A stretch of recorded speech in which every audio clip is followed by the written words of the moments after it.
Just to start off, I'll go with Dr. Sameer Kalani. With a rich experience of more than 12 years to his credit, Dr. Sameer Kalani is a consultant psychiatrist in the Department of Mental Health and Behavioral Sciences at Fortis Memorial Research Institute. He has been associated with prestigious organizations in the past and active in community psychiatry and outreach promotion and awareness programs. He has been leading the field of neurosciences in some of the advanced treatment modalities, currently being very sporadically used in only few centers of India.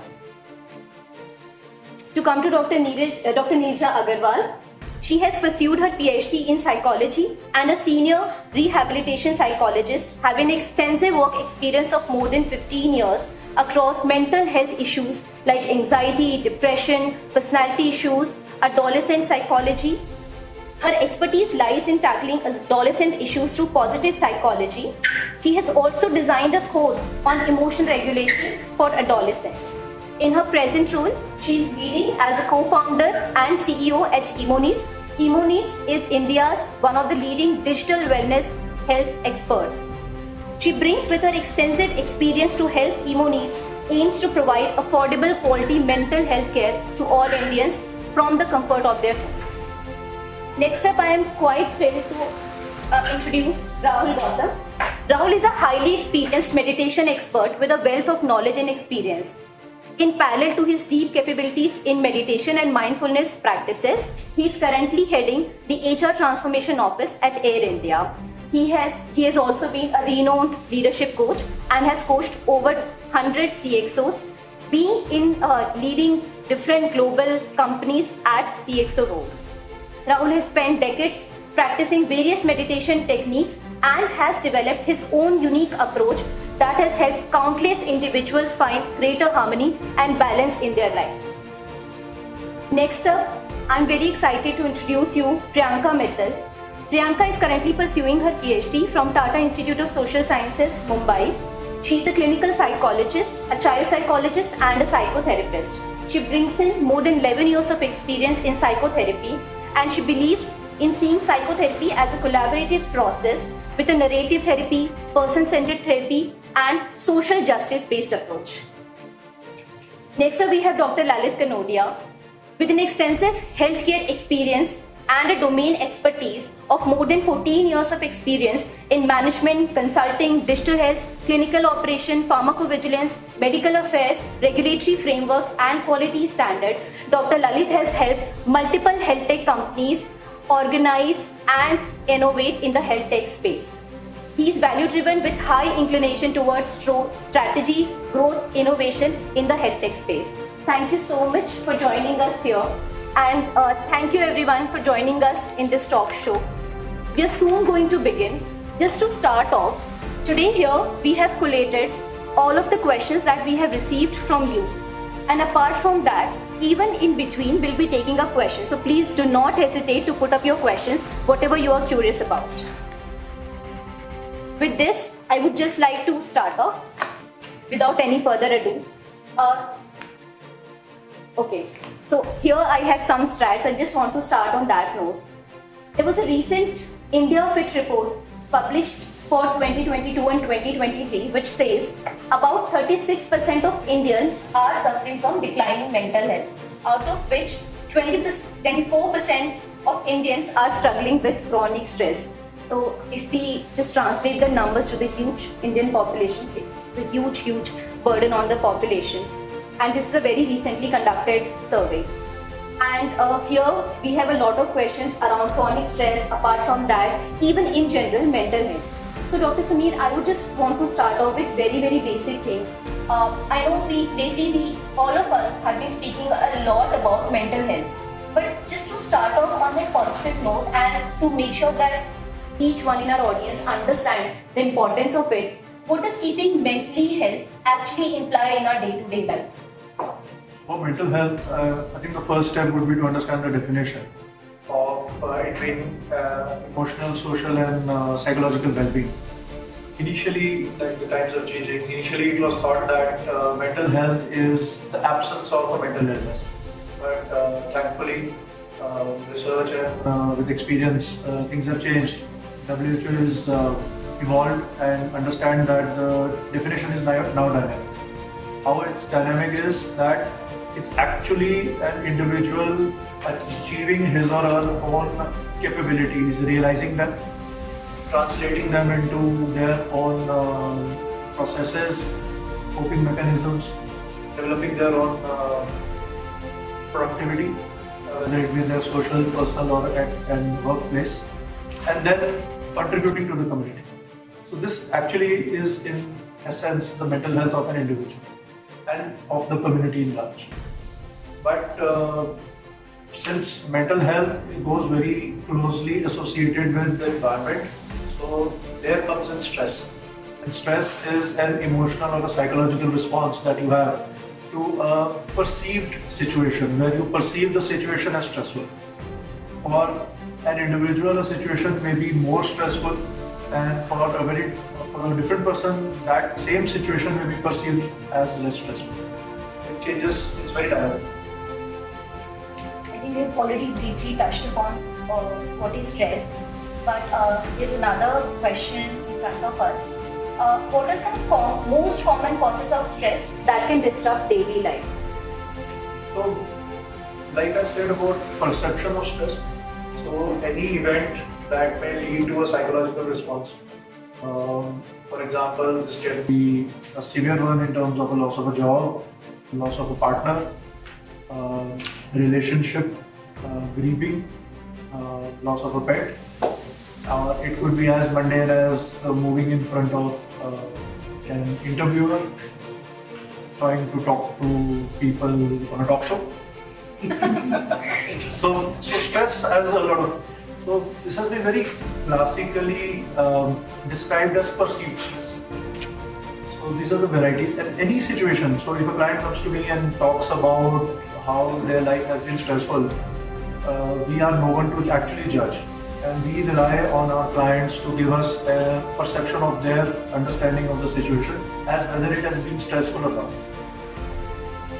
And I'm just going back to one of our previous conversation that it's normal to experience stress in our day-to-day lives, but it is mostly how we perceive and how we respond to it is what decides the outcomes. So let me add to that. So today in our talk show with most of our colleagues here, we are going to be talking mostly about the normalcy of stress and how stress is a relevant part of our lives and how we are anyway going to have to deal with it. And so it is definitely a physiological response. Today we are not talking about pathology, today we are not talking about illnesses, we are not talking about depression, anxiety, we are not going into that one. With this, there is one common question which mostly many people ask. What does acute and chronic stress mean? How do they differentiate from each other? This is very relevant in terms of trying to classify our own responses. So, for example, there is a sudden build-up of a situation, there is an accident that I have struck my eyes and I saw a very difficult situation. So, there is an immediate response in the body, which is we understand as a flight and fight response. So, there is perspiration, you start sweating. There are tremors in the body, your heartbeat races up, your oxygen flow moves. So the body is preparing yourself to deal with this acute stress. Why is it called acute? Because the response of the body settles down very fast. Whereas when we say chronic, a stressful situation in which you are thriving, whether it be a difficult atmosphere at your workplace or your personal life, or trying to make ends meet. COVID was tough for most of the crowd. They were out of their comfort zone, and so that was a chronic stress. So it continued on a day-to-day basis. Body tried to deal with it, but could not come back to the resting state. So this is what chronic stress means. Yeah, sure. So when we talk about chronic stress and talk about the physiology, so how is it different, the physiological response and a pathological response when you say the chronic stress? So for an acute stress, whatever you experience, it may subside in a few seconds to minutes to maximum an hour. So suddenly the body comes back to the resting state. So it doesn't involve the body, the brain does not involve major hormones.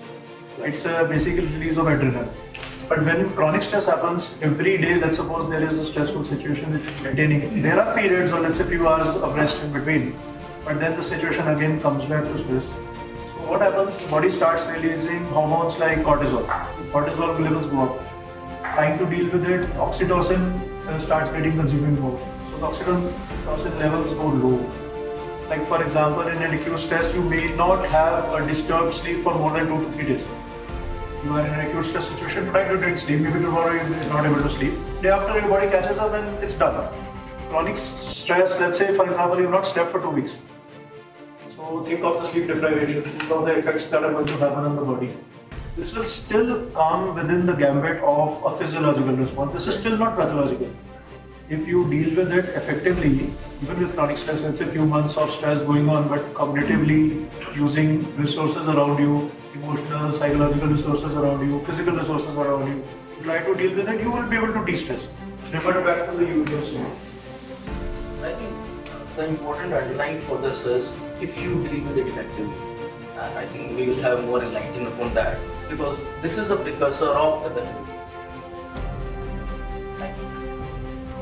In fact, very interestingly, we were just speaking to a few of our registrants. You mentioned that while they see that it's imperative to visit a mental health expert for chronic issues like depression, anxiety, personality issues, they don't feel that they need to see an expert for stress. So how commonly do you see people coming to your practice for stress-related issues?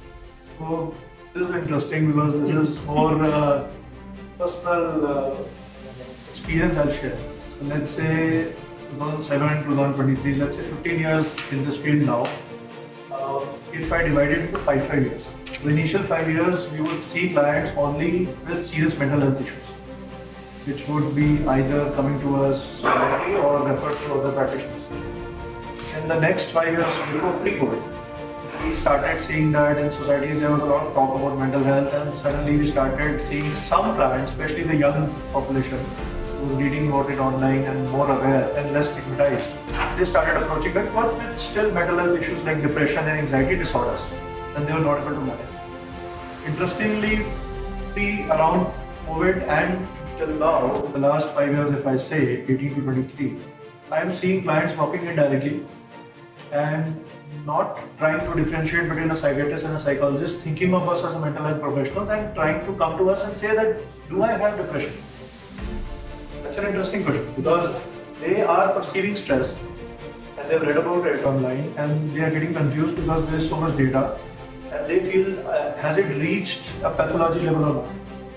So I get clients now who are walking in and I'm happy to say that I'm sending them a lot in different directions without prescribing a medicine. So that practice is evolving. Dr. Nija, would you want to add to what Dr. Sameer just highlighted? Dr. Sameer is right. Coming to us with a lot of questions. Okay, am I feeling depressed? Am I feeling anxious? क्या मुझे depression है? क्या मुझे what do you think? मुझे OCD हो गया है? क्या करना चाहिए मुझे? So, in regarding to the small relationship breakup, they are coming and approaching us. Okay, I'm feeling depressed because of relationship breakup. So imagine a 12-year-old child is coming to us for relationship breakup. We are thinking that it is mandatory to take therapeutic help for relationship breakup. So they are coming. Now they are becoming very aware. Is the word client then patient, right? Yeah. So it's not the patient per se. We are talking about a physical what a normal human being. Exactly, I mean that's something which we have also, like the medical fraternity has also evolved with. In fact, Priyanka was also mentioning that it is a person-centered therapy, and Rahul was also adding that it's a human-first therapy. So it's going to be you as a human, not you as a patient. With this, I think this is something which is mostly known to people, but we would really want to stress upon this question. How does stress impact all the important spheres of life? Mental health, emotional well-being. Does it also impact performance at work and physical health like weight gain, weight loss, or hormonal health issues? So stress, it evokes a physiological response. So in our physiology, if we go from head to toe, the first and foremost organ involved will be the brain. And when the stress continues, or let's say there are episodes of acute stress, or if there is a sustained chronic stress, first thing which is clearly affected is the attention also. You start getting distracted quite often. And often people come to us and they say that we are forgetting names, we are forgetting mundane things. So probably it's a memory issue. It's not really a memory issue, it's more of attention concentration. Then there are issues in terms of irritability, changing the behavior. You start reacting more, you start being very sensitive about things around you. You start picking up things, picking up words, phrases, sentences. If somebody is talking to you, you are suddenly stuck on a word, and you say, you said this to me, and then for days together you keep thinking about it. Then the other person is totally forgotten about the event. And when you bring it up, the other person is surprised that why you're still catching on to that. So these are precursors to depression and anxiety. So in this situation where there is build-up of behavioral change, emotional change, feeling of sadness, sleep disturbance that I talked about, and one of the major components is appetite disturbance. In stress, people talk about stress eating. It's a common term now. So you crave for carbs, carbohydrates, you consume calories without having a sense of satiety. You don't feel the fullness. After having a meal also you would like to have an ice cream. If you were used to having a one scoop, you would probably have 3 scoops now. You start withdrawing from the environment, so you compound it by doing a sedentary lifestyle. You don't want to exercise, you don't have the energy, you feel fatigued quite often. So then it leads to weight gain or at times extreme weight loss.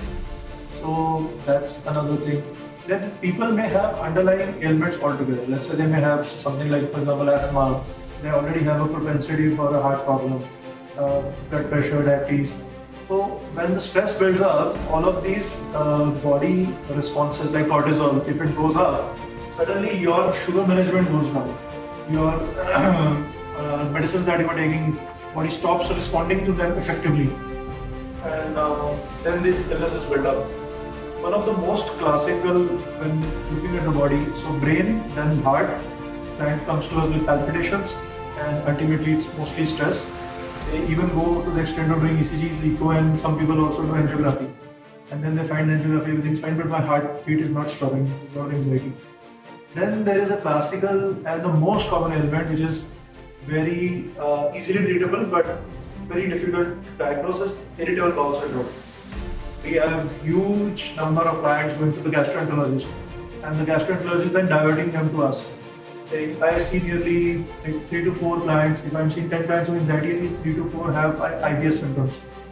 So it is probably not irritable bowel syndrome. I think it's more irritable brain syndrome. His bowel gets affected. So, and Indians and South Asians, we all run on stomach. So bowel is a serious problem. So these are all stress-related ailments. They actually cause problems. Like actually, because I also remember of someone in my connection, 27, 28-year-old. she has been just running for diagnosis of gut-related issues, and she was very recently diagnosed with IBS.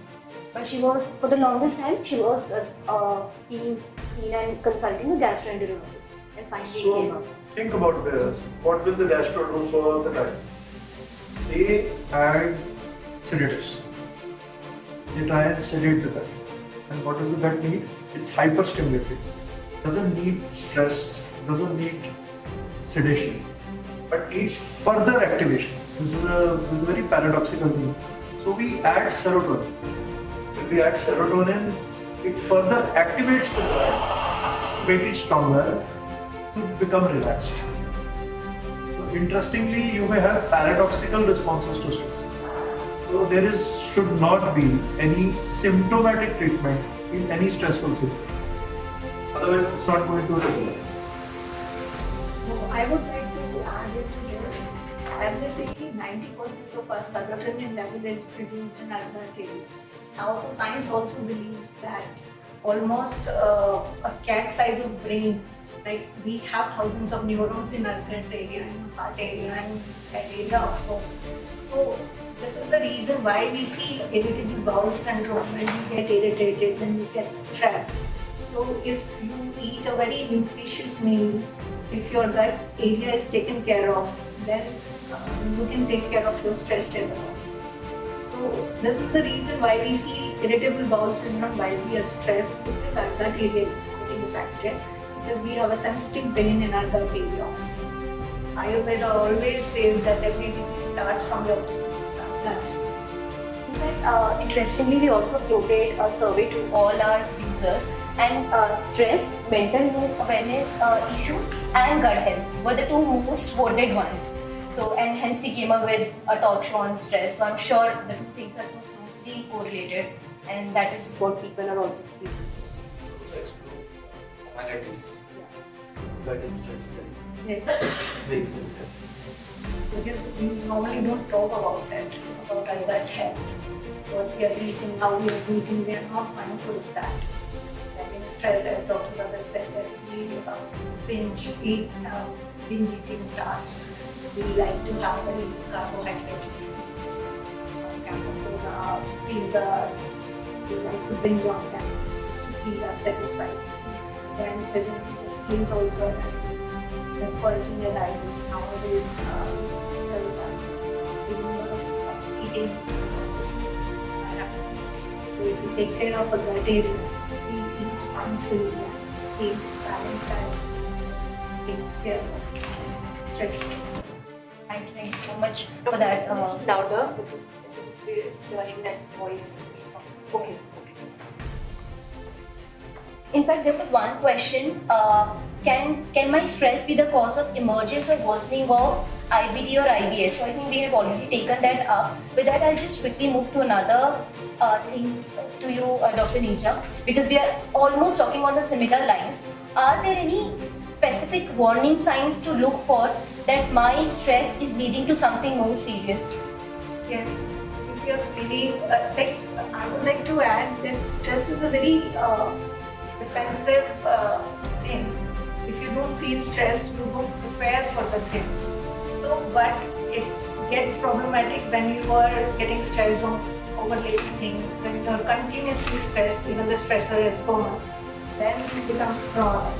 And when it becomes generalized, like you are getting stressed over any uncertainty, whatever is happening in your life. If your flight got delayed, if your flight got cancelled, and you're getting stressed. If you're getting stressed on every minor issues, then means it is getting out of our hand.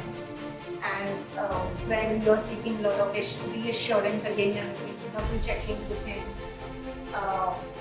When you want to assure everything before, when you want to assure that everything should end well, and you can never be assured of anything.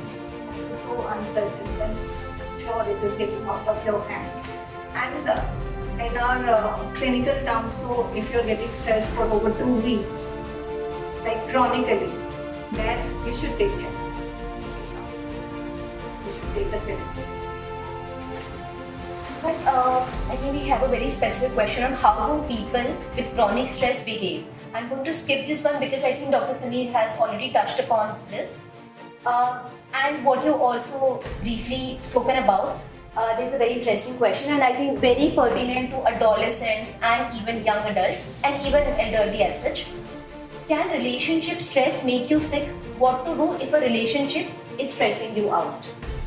Yes, relationship stress can make you very stressed, can make you sick in the sense you would start binge eating disorder starts, then you would like to control each and everything, you would like to get anxious about every uncertainty, self-esteem issues starts, you would not socially withdrawn हो जाते हैं बहुत ज़्यादा, you start doubting your things again and again, you will start doubting yourself. So stress can really, relationship stress can really add into your life if you do not take care of your relationship very well. So you should be very, you should pay attention to your relationship. First of all, I would like to say that paying attention is a must. See, you should pay attention to what the other person needs. How is your relationship going on? How is the process between you? What do you want in this relationship? What needs your attention the most? Are you feeling hurt, or are you feeling what do you want to change in your relationship? Do you want to change the critical comment? Do you want to change intrusive questions? Do Do you want to change the criticism? What is happening in your, what is happening? How is the process going on? And then you should ask, what do you want? Ask them specifically. You should ask in a very clear, direct questions, non-attacking, non-threatening questions. You should ask a specific behavior change. And also you should negotiate, and you should be willing to compromise what you can give so that you can get what you want. And also you should be willing to give what you can give to other person. So you should be very assertive, but getting information is very essential. If you're not being mindful of the process between two of you, like where is your relationship going on, sometimes we do not get information. We start freaking out. Even in the slightest hint, we start freaking out. Nowadays, we are seeing a lot of anxious attachment in young generations. They start freaking. Oh, what if he's going to do? Oh, what if his ex is more beautiful than me? Oh, he is not paying attention to me. Oh, he's not picking up the phone. So before freaking out, you should ask actually if something you see your relationship is going, if something is ambiguous, you should directly ask what is happening, how are we doing in this relationship before freaking out. Most of the time, it is our fear or our own projections of anticipations or our fears that comes in our way. Most of the time we assume. We do not ask, we assume the things. And sometimes we are afraid of asking too much. What will they think about us? What will they think about us? And sometimes before asking the questions, we sometimes feel that, they will appear very prime. So you should ask, directly ask if something is freaking you out. And then you should be assertive. You should be very assertive. You should maintain your boundaries. What will you do and what will you not do in this relationship? And maintaining boundaries with your loved one is very difficult. So it is very difficult. You cannot draw a line of what we can do in this relationship, we cannot do in this relationship. So for this, I would suggest you should be mindful that where your resentment start building up. So where your resentment start building up in that relationship. If you are on the giving end, then naturally that relationship will become a joyless burden. Soon your relationship will become a joyless burden. So before it becomes a joyless burden, you should ask.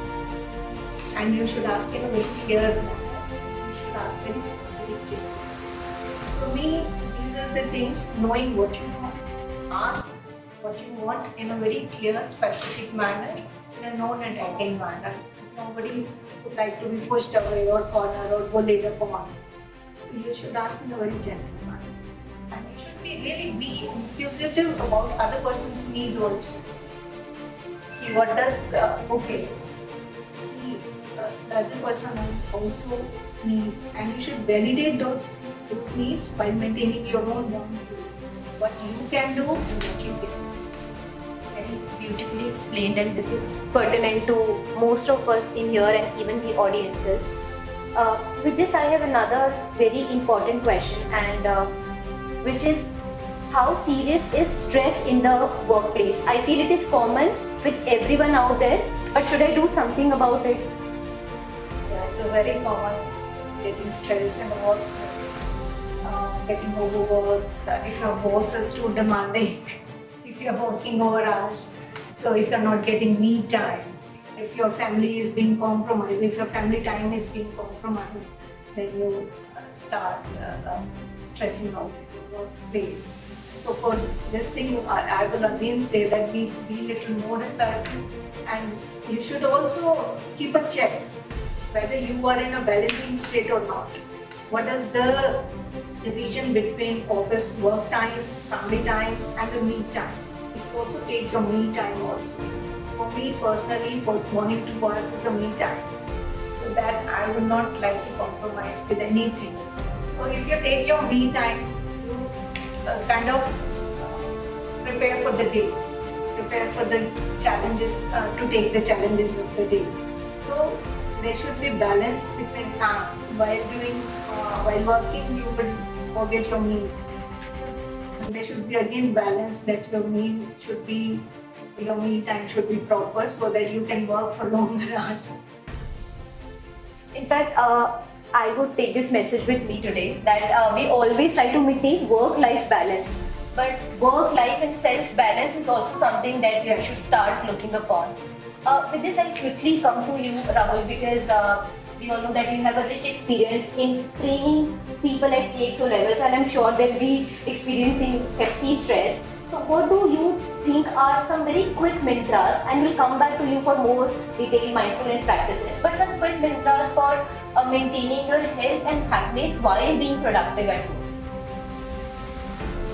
So I've worked with large number of CXOs in my career, and one of the things that I've seen is most of them, they don't have their blood test normal. And I think now the awareness has gone up. So everybody is feeling the need for getting back on track. So and what I'm really talking is really practical stuff that I've seen. So there are a lot of F's which are required to make things happen, for that health and happiness to happen. So first F is fitness. And I'm really talking about good CEOs, CXOs, good people in corporate who do take out time on a Saturday and Sunday and then hitting the gym, or they have a yoga instructor if they don't have the discipline of doing it themselves, or they have swimming as a hobby, those kind of stuff. So fitness is really, really, really important. And in fact, I have seen that the CEOs who are actually able to work much longer are people who are absolutely fit. In fact, Tata's chairman is Chandrasekhar, and he himself is a marathon runner. And he's perhaps doing one of the most complex jobs in the world. The second F is, order of priority, family and friends. You need to spend time. This whole thing of getting one-dimensional in life and just thinking about only work. You put all your eggs in one basket and then your boss says something and you go flat completely. So you need to have dedicated time going for your family and friends, travel with them, spend some time, spend the weekends with them. That's extremely, extremely important. The third F is finances. Okay? And we have to get our finances right. I see that this generation is far more aware about finances. Probably in our generation it was not there, but I would encourage everybody to understand, what's the impact of finance, because that's also a stressor. You feel once you don't have a job, you suddenly realize that, I'm missing something. So you need to get that piece sorted in life and in a very planned way sort it out. Fourth F is fullness. I think it's very important to also live a more fuller life, live a more integrated life, not a one-dimensional life, which I've been talking about. So fullness comes if one has learned the art of yoga, meditation, it comes very naturally to you. In fact, every country in this world has something great to give to this planet. You look at Americans, they're the best in sales and marketing. They will sell you the moon. You look at Germans, you look at Swiss, they are best in engineering. The best of the engineering products are German or Swiss. You look at teamwork, comes from Japan. You look at quality, comes from education. Yoga comes from India. This is the heart. This country actually gave it to the world. So I think this is the time when you kind of get back to that. So these are the 3 or 4 F's which really, really become important. And the fifth one, which I feel is very important, is fun. You need to have some fun. We stopped smiling. In corporate, I was seeing 10 years back, if you would keep a straight face, you were seen to be more serious about your work. Nowadays, they want to go away from that person. And generally, if you see, Harvard did a research, very interesting research, and they found out that generally a child smiles 400 times a day. Right? Okay, a youth smiles 14 times a day. And once you are, into your 30s, 40s, and 50s, you stop smiling. Okay. So there's something that's gone wrong, right? And today I am doing a role which is a very complex role, transformation in a very, very complex kind of a setup. But when you have these practices with you and you have a good way of living life, then you are able to, really balance it out beautifully. And they are never at loggerheads. We think these are at loggerheads. It is work-life integration. In fact, balance word doesn't stay because sometimes it will tilt towards work and then when you got too much like a cyclist, you feel अरे यार left में जा रहे हैं आप थोड़ा right में कर लो, then take out that time to work. So the whole idea is the whole integration aspect has to be there. We need to live fuller lives. Human beings have not been made to do one thing in their life. They have been made to do multiple things, and hence I would urge everyone to try out. Even when youth comes to me, I tell them try out everything. You want to go and climb a mountain, pick up a hobby, learn some music, and you'll find what you are really good at. And the good part is that now people, from a monetary perspective, are much better than what they were 30 years ago. Right? Our parents' generation was busy making one flat. हम लोगों को तो मिल गया ना वो flat. Now it's about living life. So all time has to be invested in terms of how do you further this life? How do you really make it more joyful? The last thing I want to share is another very interesting research that happened, which is that out of the 100 problems that you think about, or 100% of that time, only 15% of that time that unhoni happens. 85% of the time the unhoni doesn't happen, right? Now, of the 15% of the time the unhoni happens, 90% of the time you have the capability to deal with it. So then what is left is 3%. So जो हमने 100 points का phantom बना रखा है ना life में, actually वो 3 points का phantom. So if we are able to live life with a little bit more wider angle and see things with this perspective, one can lead a much more peaceful life. That's so much of actually wealth of information and wealth of experience with this, and moving on to our further section, I just want to take a quick 5 minutes break from the audiences. If there are any questions from you guys, please feel free to put them out. Or Ashin, if you have any questions, Solen, maybe you can just save them for later, and we'll have a question and answer round towards the end. We can then take them we up. have a few questions for them, so I think we'll do that. Sure. Okay, with this, then we'll move on to our next section, which is lesser talk but extremely important in the space of mental health. We are going to cover child psychology. With this, I'll move on to you, Priyanka. I think while we have already touched upon certain warning signs, but I'm still going to ask you this question because I feel that this is really, really important. How is child stress different than adult stress? And with this, we can also touch upon adolescent stress, if that is different from child stress too, or their commonalities. Right. So I think this is very important to understand that what we see in children, what we see in adolescents is very different. So even as a professional, how I work with a child and how I work with an adolescent could be very, very different. Because when we see adults is of course a different viewpoint. So maybe I'll start with children. So children, and I'm talking about children up to class 5 maybe or 4, they don't necessarily have that kind of language and vocabulary to express कि आज मुझे बहुत stress हो रहा है. Not necessarily, but in today's day and age, I'm observing that children's vocabulary is growing very quickly. They're able to speak about their emotions also faster. But so important क्या होता है that we observe our children's behavior and understand from that stress is spread. अब वो क्या behaviors होते हैं? So as we were talking about stress and physiology, very similar to what was being talked about, but also is tummy aches, headaches, energy नहीं है, मन नहीं कर रहा, very commonly सुबह उठा नहीं जा रहा, स्कूल नहीं जाना, then it moves into academics. पढ़ाई नहीं करने का मन है, खेलने का मन नहीं है. So these can be very big signs of stress in children. भूख नहीं लग रही है. Children binge eat कम करते हैं, भूख ना लगना उनके लिए ज़्यादा होता है.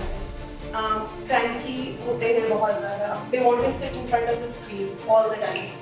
Because जब मैं टीवी के सामने बैठी हूँ या बैठा हूँ, मैं इतना सोच नहीं रहा हूँ. It's just things are happening and I'm just observing. So these are few things जो बहुत बड़ी warning signs होते हैं कि बच्चा stress में है.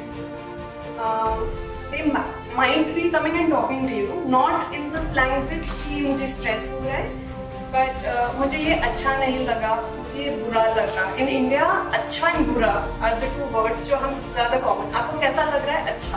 आपको कैसा लग रहा है? खराब. अब खराब की भी बहुत लेवल्स होती हैं, but this for a parent इतना समझना इनफ है, अगर बुरा लग रहा है मतलब किसी तरह का तनाव है, there is some stress, then it goes into how do you talk to your child or how do you help the child deal with that stress. So identification markers here रहते हैं. Now if I talk about what are some common reasons of stress in children,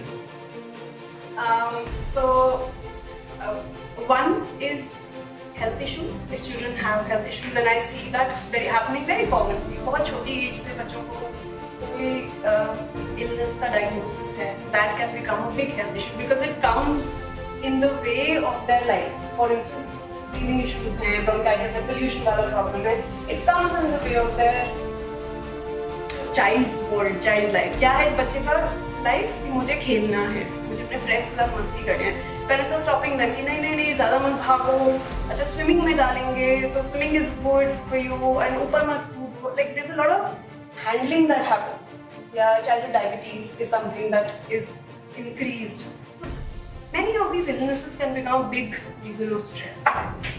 Second, in children, academics. अगर school is an important world. तो school में पढ़ाई का अगर stress है, stress नहीं भी है अगर पढ़ाई का, but there is a lot of focus by parents, पढ़ाई करो, अच्छे मार्क्स लेके आओ, that can be a source of stress. पढ़ाई समझ नहीं आ रही है, कोप नहीं कर पा रहे हैं, that can be a area of stress.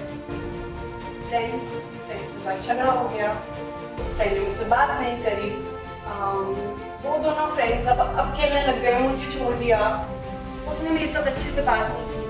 These are normal stress points that children have. Teachers, how teachers are behaving. अगर कोई टीचर से डर लगता है, कोई टीचर डांटती है, तो उसके भी I don't want to go to school points for children. Another thing that I'm observing these days, I remember this young girl, she's in class 5 and she's coming for therapy.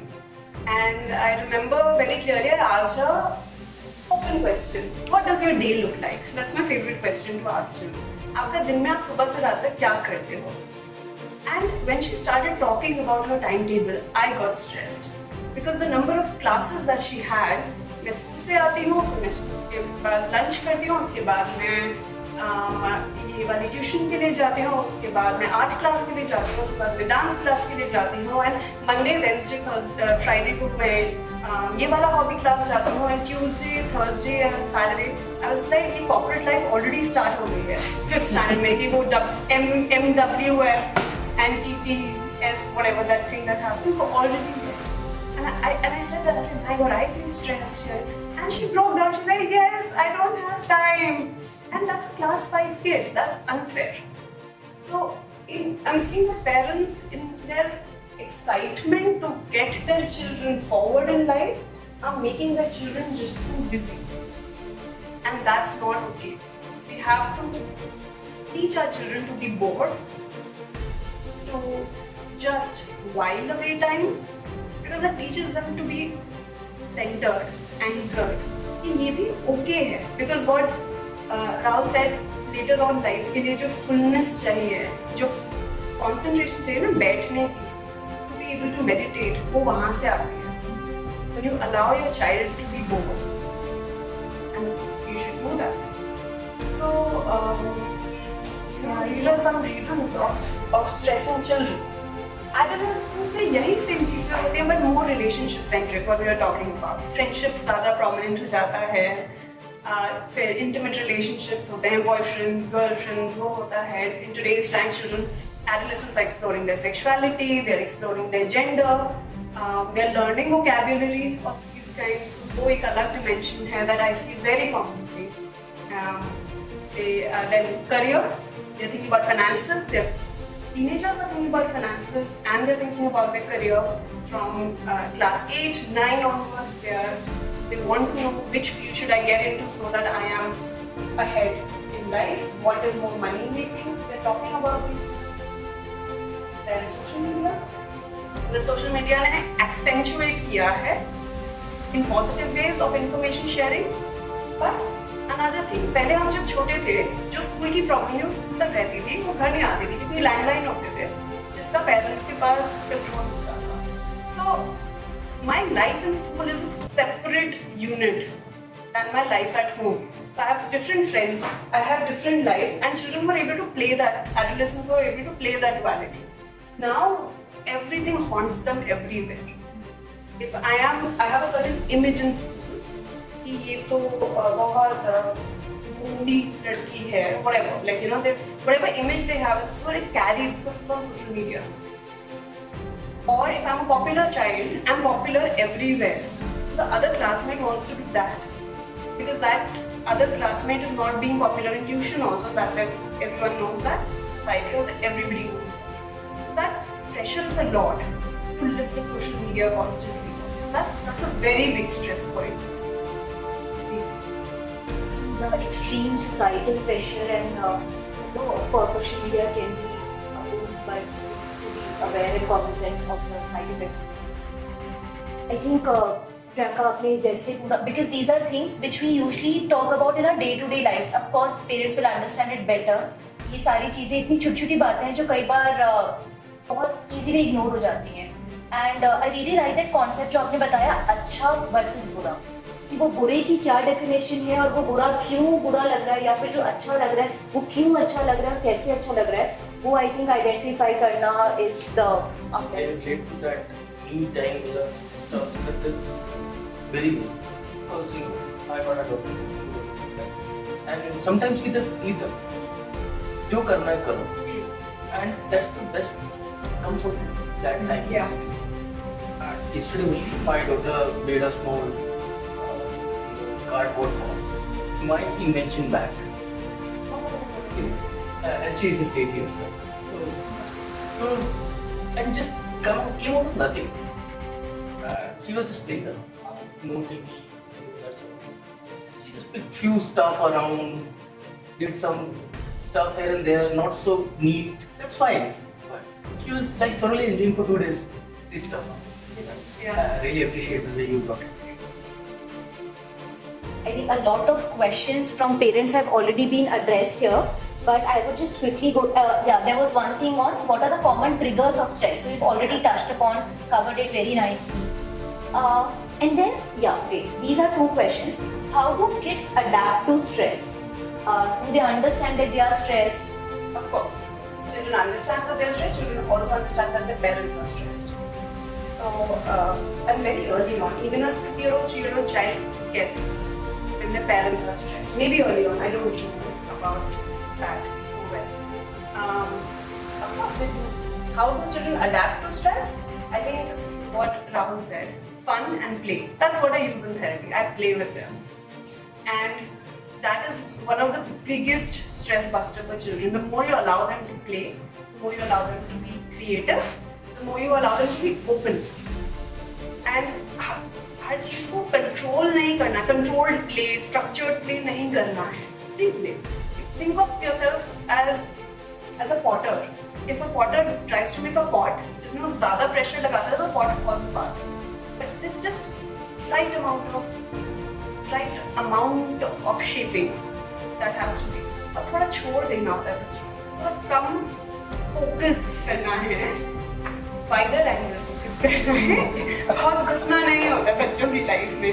ये क्यों खेल रहे हो, इसके साथ क्यों हो, ऐसे क्यों कर रहे हो, ये क्या कर रहे हो, वो क्यों कर रहे हो, अभी ABCD क्यों नहीं पढ़ना आया, इस क्लास तक ये हो जाना चाहिए, उसकी मम्मी ये कर रही है, उसके पेरेंट्स व्हाट्सएप ग्रुप्स हैं अभी स्कूल्स के, so parents are on top of each other, उसके पेरेंट्स ने ये टॉय खरीद के दिया. I mean, it's just so much of that.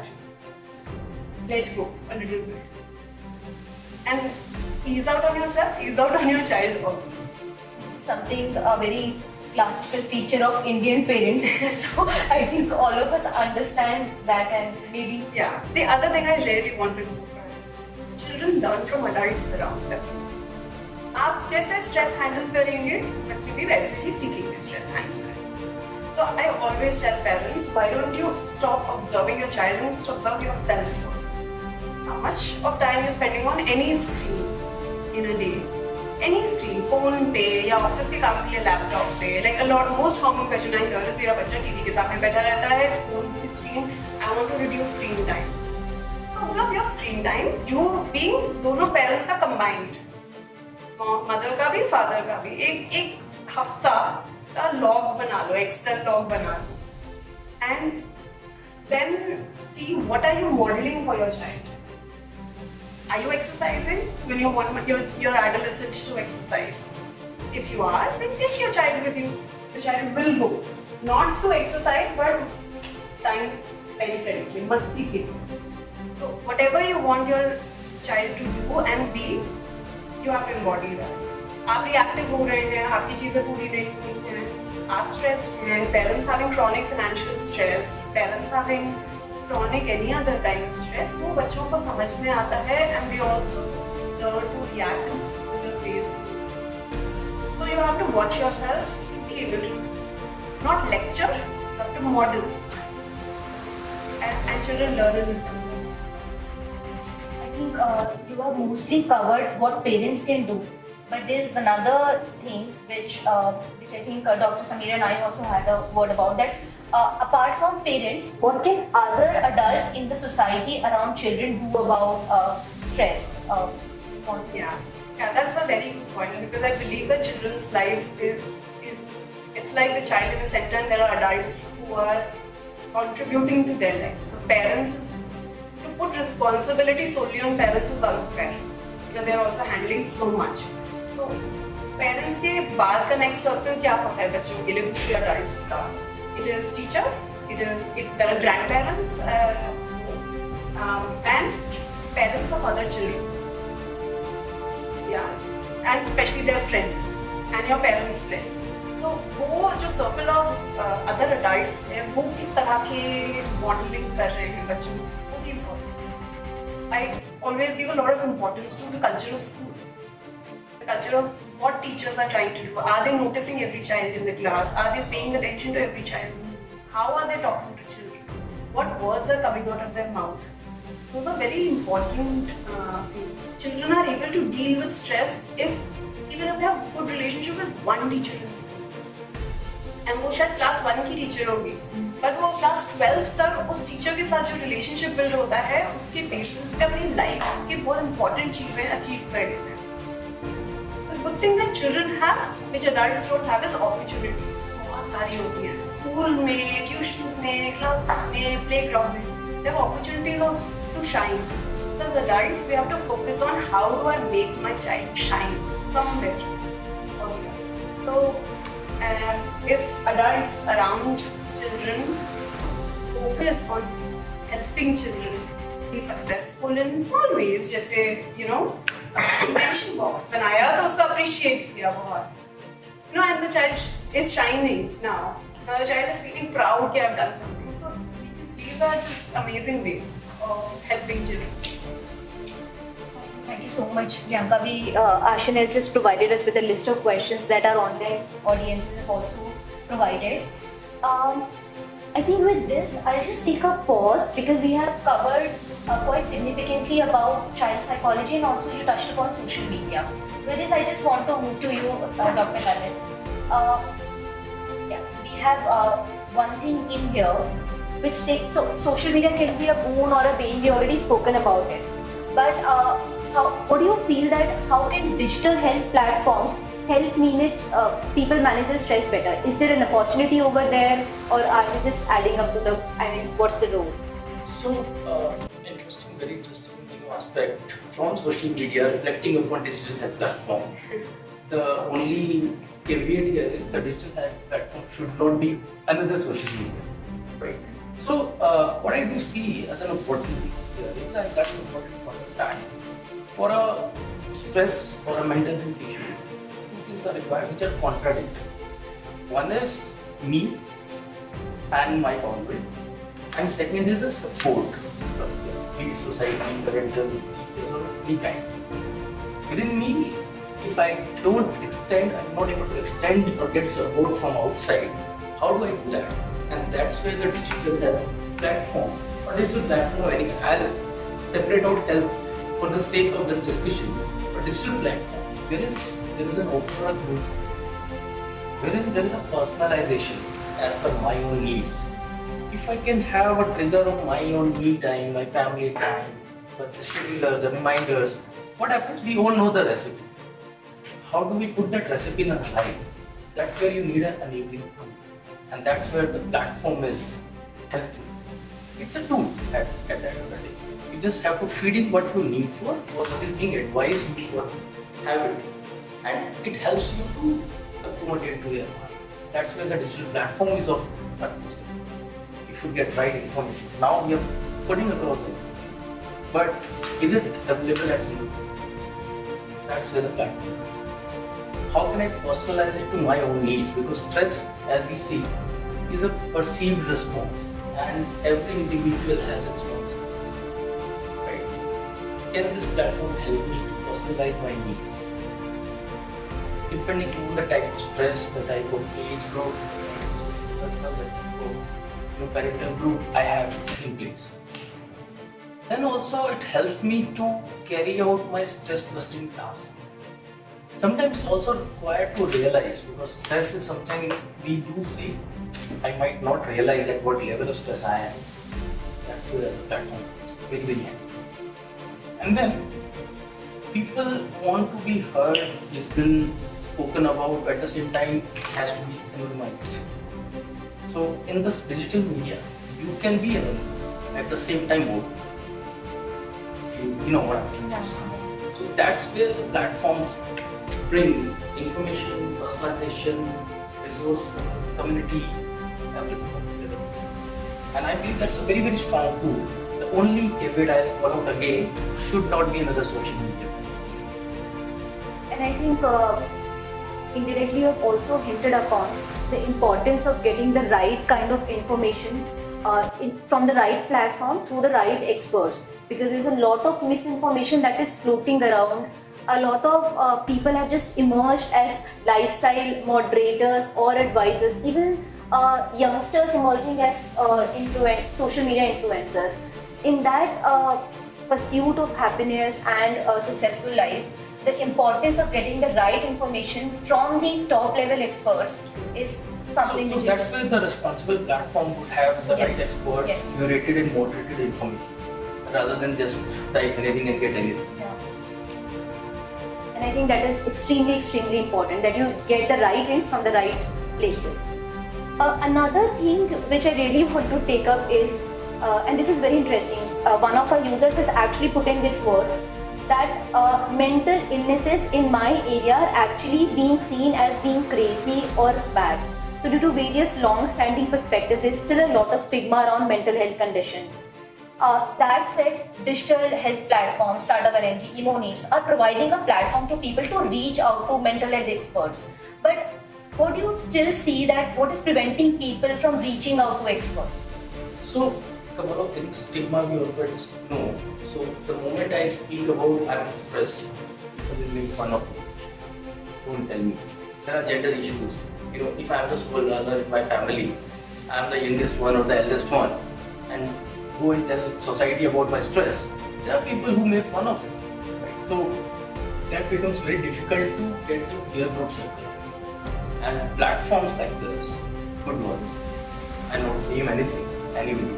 But yes, they help them to reach over the right experience. That's the bridge they can create for. But the stigma is something that people carry for. That could be pushed by these people. That's the most important aspect, because see, mad, crazy, all those words, and because we are talking about stress, not the illnesses over here. Illnesses has a separate domain altogether. The stress, which is more physiological part of it.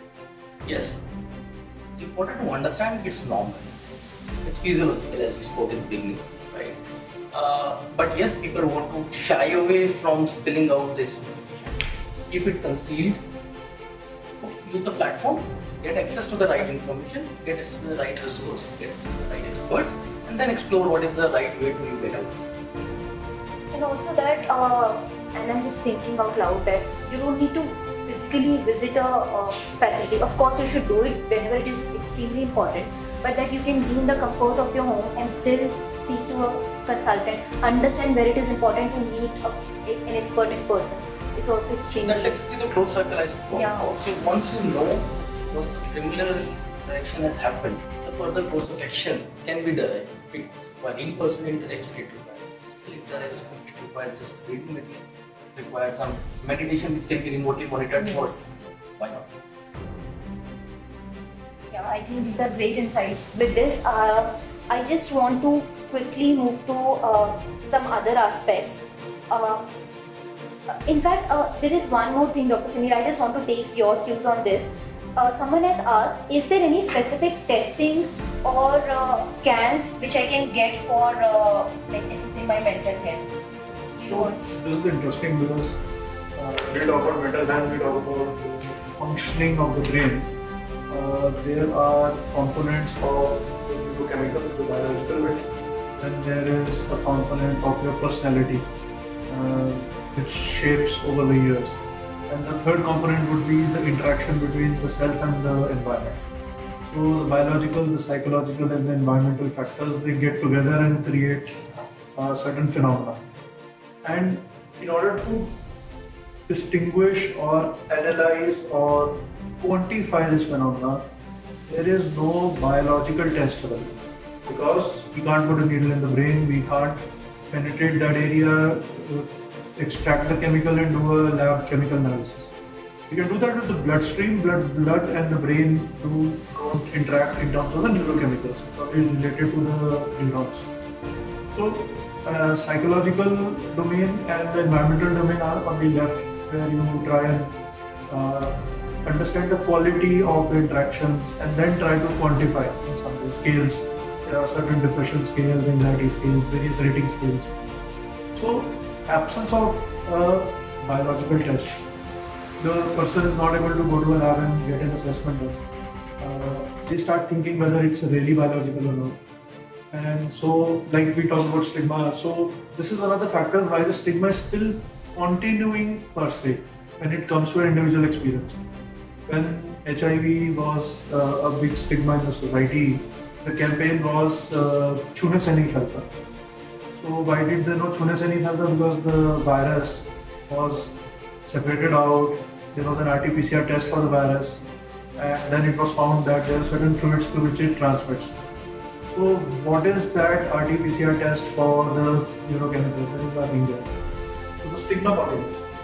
Maybe the objectivity around the diagnosis is still something that people... To the biological. The objectivity about the personality and psychological part is taken care of by the psychometric tests. So we rely on the clinical psychologist to do proper assessment and come to some understanding of the psychological and to some extent the biological bit of illness.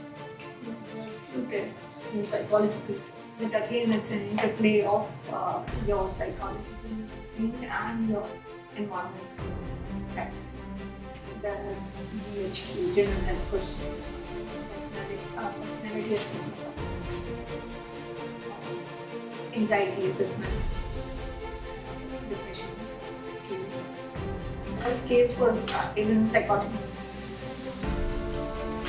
Which is in fact, Rahul, I just want to take one thing because I have seen that a lot of organizations are these days also taking care of the psychometric analysis of many various positions and even in general people.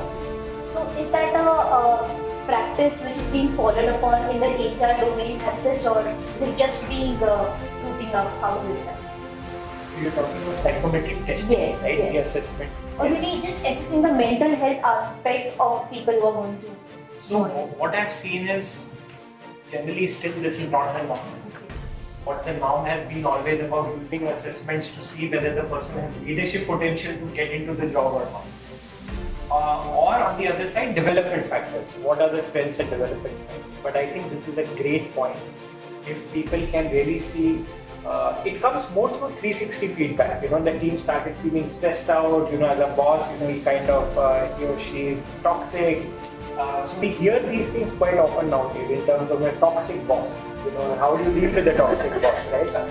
So there is no structured way in which this data comes in, but generally in good HR, what we have seen is 360 trying to kind of come to know where there are interpersonal conflicts taking shape, either at the peer group level or with the subordinates, etc.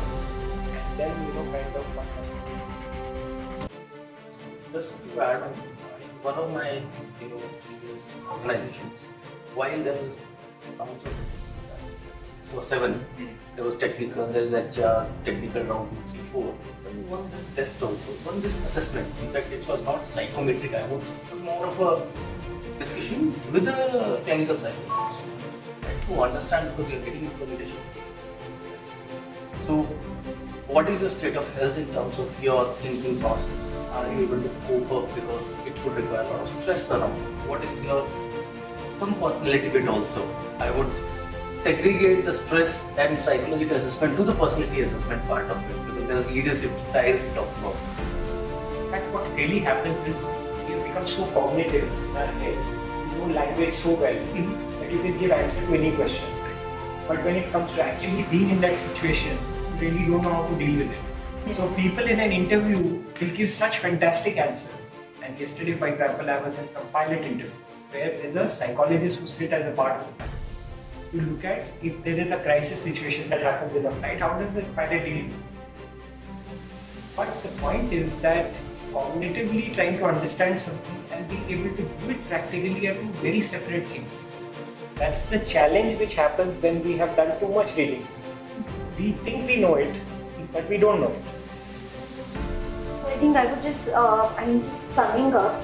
If we extend it to all our workplaces in general, it's important to understand, like Dr. Lalita also mentioned, that we may be knowing the recipe, but how to prepare it and use it for our day-to-day purposes in our lives, in our personal, professional and social spaces is what we actually need to learn, and this is what we are going to speak more about. But I'll ask. So, while we spoke about certain scales, which professionals can conduct and estimate or understand the issues behind, is there anything, something that is self-assessment for which, as a precursor to that, I can look forward to and can understand, okay, should I go to a expert? This is in fact a question around it, Dr. Lalit. Because it's a normal stress. I would like to answer that nowadays lots of adolescents are coming. Okay, I'm reading this. मैंने chat GPT देखा और उसमें ये था मुझे लग रहा है मुझे ये हो गया है. So that type of I think we self assessments भी हैं. Even these professional assessments also should be done with professional and it should be combined with interview also. It should be with the person. Spend time with that person to assess. Because जैसे हम बहुत चीजें fake भी कर सकते हैं. और हम लोग टेस्टिंग करते हैं वो completely will rely on your answers. That will be a real assessment, good assessment. So we should be interview that person. We should spend time with that person for half an hour and so to assess that person, play with that person. I just want to add to what Nija is saying. The good thing of awareness in young people is that now I see a lot of young people coming in because their friends have pushed them that you're looking too stressed. I think you should go and see a therapist. So they are taking information from social media, they're building a language, cognitively becoming, but they're coming to right spaces then. And then it is of course on the clinician or on the therapist or on the psychiatrist how they then handle it. They do an assessment, they couple it with interviews, they couple it with interviews of families, they couple it with other observations. So somewhere they are getting nudged by awareness of other people also. And that is helpful, that's a good thing. A lot of people come like that. That I got your number from my friend, or my friend's been after my life, my boyfriend's been after my life, my ex-partner has been after my life. Even things like that are happening. Having a lot of insecurity issues. I think you should go to a therapist. Yeah. I don't feel good anymore. I used to feel like this 2 years ago. Now it's been 1 year, I don't feel like this. I want to start feeling like that. I'm unable to. I tried ABC. They're coming in with this awareness, which is great. And they're coming to right spaces. I was very self-critical. Now Yeah. I start loving myself. Yeah. I am into therapy for last 2 years. Yeah. And they share it with friends also. Now they go and talk about it. You know, my therapist said this, and they will come and talk about it in therapy also. That my friends were saying this. Do you know other good therapists I can send my friends to? So that's also started to happen. One interesting incident was, so I was sitting with the psychiatrist and trying to he was in a very excited stage. तो उसने उनको कुछ prescribe किया. And उसने chat okay, you're giving me this combination. I think this combination will suit me more. ये suit नहीं करता है मैंने फिर फटाफट बता the antipsychotic are you giving me antipsychotics nowadays we are becoming so aware it is good in one way but it has its own downfalls. Being that outspoken is something which we see as a right move in the direction that we are at least being candid and straightforward about our experiences and our struggles, challenges. But maintaining that line that this is something which needs to be taken care by an expert is something I personally feel is very I important. think it is good in one way because we बहुत सारे लोग medication छोड़ देते हैं because of side effects. If you discuss your medication with the doctor, it's fine. At least you will be continuing, you will be very regular with this medicine. But another way is sometimes it gets very irritating. So not the best. Yes. That is where the Dr. Ladhi spoke about personality assessment or those kind of tests. Maybe just to not to take out the misses, or maybe just to figure out on the mental resilience and emotional intelligence part of it. Getting an interpretation done by an expert is the best thing out there, so that you don't misinterpret. That of quantify to summarize things is, there are a lot of may not be validated or validated enough. But self-assessment would have certain restrictions for always seek an expert if you think you are in a space. Of course. And Dr. Nija, we have something specific. I'll come back to you for, because everyone out there want to know about healthy ways to control stress, how to perceive stress in a more positive way. But before that, since you've already touched upon it, someone has also asked that I have read mostly medicines given for mental health concerns or chronic stress are habit forming. So are medicines actually helpful for people with stress? Dr. Sameer, I would want your views. I think this is what classically happens with mental health issues. And today when we started our conversation, we specifically said and we defined stress, and we are trying to differentiate between what stress means and what actually a mental illness means. Stress is not an ailment. Stress is not a pathology. A sustained state of discomfort to the body can ultimately lead to a pathology. So, if a person is being diagnosed with a psychosocial issue and he or she is in an environment where there is a sustained stress, there is actually no medicine. Even in fact, I can take it one step further, and let's say if a person comes to me with mild depression, even then we avoid medicines, because the brain and the psyche has the ability to self-heal and step back from it. So the actual intervention, if you want to call it, is therapy. Let's say, like for example, taking example of cognitive behavioral therapy, or in an acute crisis, a crisis intervention. So a person having an acute crisis, having a meltdown, going to the emergency would probably benefit from 15 minutes of therapy work done in an acute emergency state rather than an injectable or a tablet. I think a few of you guys have joined us recently. Any questions this side before moving on to next segment? I have a question. Okay. So this is here. Okay, okay. There's something specific I'll take up towards the end. But before that, there's one thing, because we are also close to the end of the talk show. I just want to touch upon this aspect. What are some practical, actually doable things that work? Different people have different stress relaxing ways, but any strategies which work for most people out there? Dr. Nija, if you want to cover this. Exercise works for most of people. And then pet therapy works for, especially for few people, especially for adolescents, this is working like anything. You should foster, you should adapt any pet. अगर नहीं तो आप shelter home में जाके सर्व कर सकते हो. तो pet therapy is coming. Course mindfulness nowadays, आज से 3 साल पहले अगर हम किसी को माइंडफुलनेस प्रैक्टिसेस करने वो नहीं करते. नहीं ये नहीं बताओ, कुछ और बताओ, ये नहीं होगा बैठ के इतना formal practice. I think mindfulness और मेडिटेशन को भी, माइंडफुलनेस एंड मेडिटेशन काफी टू डिफरेंट थिंग्स. हमने माइंडफुलनेस को मेडिटेशन के साथ मिक्स कर दिया है. Meditation is a very formal practice. You sit and you concentrate on your breath. Mindfulness is being aware of what you are doing, being aware with full presence, with openness. A beginner's attitude. आप वो काम आज ही कर रहे हैं, नया सीख रहे.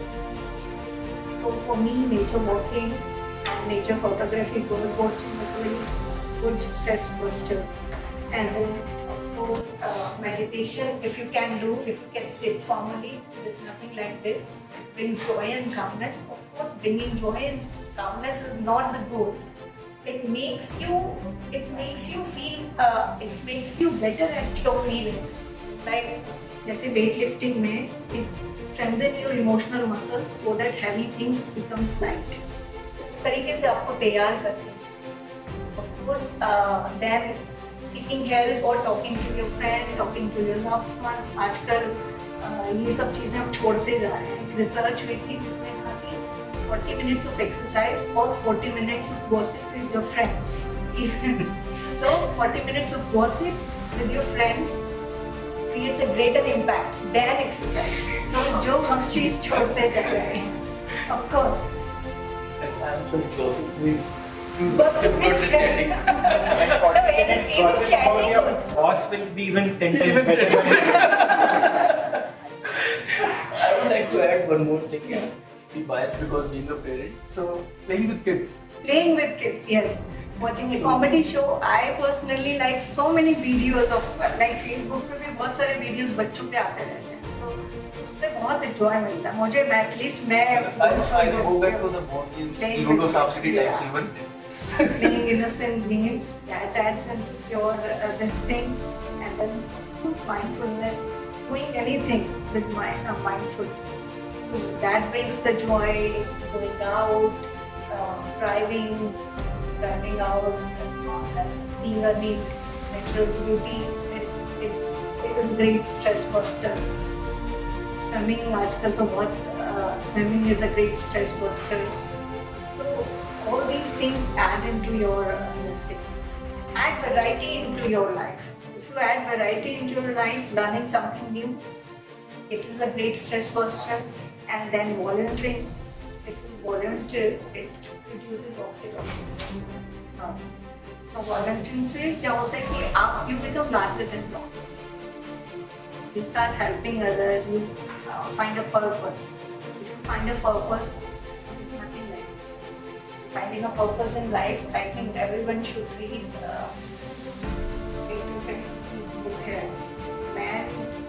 Search for me. If you find if you find purpose in your pain, there's nothing.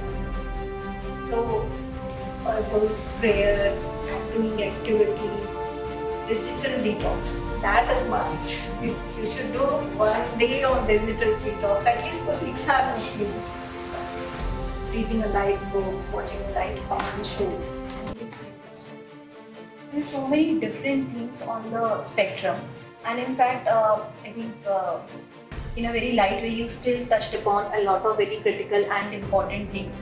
I'm just reading this very quirky quote on most of the t-shirts, and it's I'm very bringing it up very casually. It's cool to be kind, because you touched upon you need to look for and find the purpose in life. That's also something, and there are proven researches around it, that if you're doing something good for other person out there, even for strangers, it gives you joy, it takes away the guilt, it gives you gratitude. So that is also maybe some of the strategies will work for some people and others will work for others. We need to find what is working in our case, and it's good to see that even experts are trying out these things. These are the things. Okay. And Dr. Nisha, one thing more, because all of it is mostly like interplay of emotions. And someone has put it there, how to deal with strong and negative emotions that emerge with stressful times. First of all, there are no negative emotions. There are no negative emotions and no positive emotions. Every emotion has its own value. Anger at the right place, at the right time, at the right amount, for right person is useful. Otherwise, that person will take you for granted. So there are no positive or negative. Second thing is it is our natural tendency to avoid any emotion. It has become a default mode to avoid any feeling. Rather than avoiding the feeling, if we become mindful of that feeling, okay, I'm feeling stressed. Where in my body, क्या feel कर रहा हूँ? इस moment में क्या चाहिए मुझे? Do I need a hug? Do I need a reassurance? Do I need a forgiveness? क्या चाहिए मुझे? So if we become aware of our feelings and we nurture it with self-compassion, वही बात है, I am there with you. मैं तो हूँ ना, it happens. God will ask. Nobody is enough.